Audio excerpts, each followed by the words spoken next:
நேற்றைய தினம் ஈரோடு மாவட்டத்தில் உள்ள பவானிசாகர் தொகுதியில திமுக தலைவருக்கு கடும் விமர்சனம் வச்சிருந்தார். எதுக்காக அப்படின்னா, திரு மு.க. ஸ்டாலின் அவர்கள் இபிஎஸ் வந்து பாத்தீங்கன்னா அடிமை எடப்பாடி பழனிசாமி, ஊர்ந்து செல்லும் எடப்பாடி பழனிசாமின்னு சொல்லி அவரை பிஜேபியோட அடிமைன்னு சொல்லி கண்ணா பெண்ணான்னு பேசிட்டாரு. அவருக்கு என்ன கோபம் வந்துருச்சோ தெரியல. அதனால நேற்றைய தினம் வந்து பாத்தீங்கன்னா மிக கடுமையான வார்த்தைகளை பிரயோகப்படுத்தினார் தான் சொல்லணும். அதுல வந்து பாத்தீங்கன்னா அவர் வந்து கடன்ல ஆரம்பிச்சு ஊழல் புகார்கள், மணல் கொள்ளை, மருத்துவ முறைகேடு, 100 நாள் வேலை திட்டம், வந்து அரசு ஊழியர்கள் போராட்டம், இதை பத்தி ஒவ்வொன்னா சொல்லிக்கிட்டே இருந்தாரு. நம்ம அதை பத்தி ஒவ்வொன்னா சொல்லுவோம்.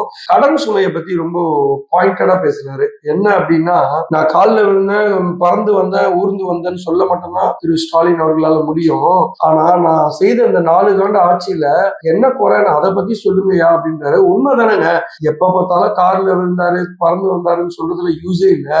சோ அவர் இந்த ஆட்சியில வந்து மிக பாயிண்டடா பேசுறாரு. உதாரணத்துக்கு வந்து பாத்தீங்கன்னா, இன்றைய தினம் இன்றைய நாள் வரை தோராயமா 10 லட்சம் கோடி தமிழக அரசு வந்து கடன் வாங்கியிருக்கு உலக வங்கி கிட்ட. இதுல கடந்த, அதாவது தமிழகத்துல வந்து சுதந்திரம் வாங்கினதுக்கு அப்புறமா கடந்த 73 ஆண்டுகால ஆட்சியில வந்து பாத்தீங்கன்னா மொத்தமே 5.5 லட்சம் கோடி கடன் வாங்கியிருக்காங்க. சரிங்களா? இதுல இப்ப 10 லட்சம். சோ இந்த 5 ஆண்டுகள்ல 2021 இருந்து 2026 இப்பதான் ஆரம்பிச்சிருக்கு இல்லையா, முடியும். இந்த 5 ஆண்டுகள்ல 5 லட்சம் கோடி கடன் வாங்கியிருக்காங்க. சோ 73 வருஷம் ஆண்டவங்களே மொத்தமே 5 லட்சம் கடன். இவரு வந்து நான் இதை பண்ணிட்டேன் அதை பண்ணிட்டேன், உருப்படியா எதுவுமே பண்ணல. என்ன பண்ணாங்க?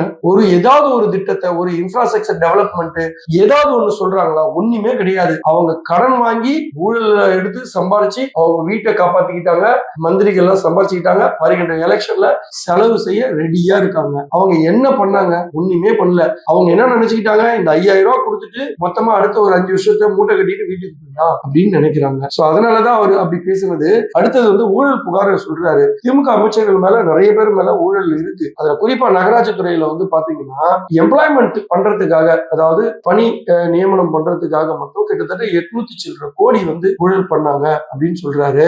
அதுலயே வந்து பாத்தீங்கன்னா அந்த நகராட்சி துறையில வந்து டெண்டர் விடுவாங்கல்ல, அந்த டெண்டர்ல வந்து பாத்தீங்கன்னா கிட்டத்தட்ட 8000 கோடி ஊழல் பண்ணாங்க அப்படின்னு சொல்றாங்க.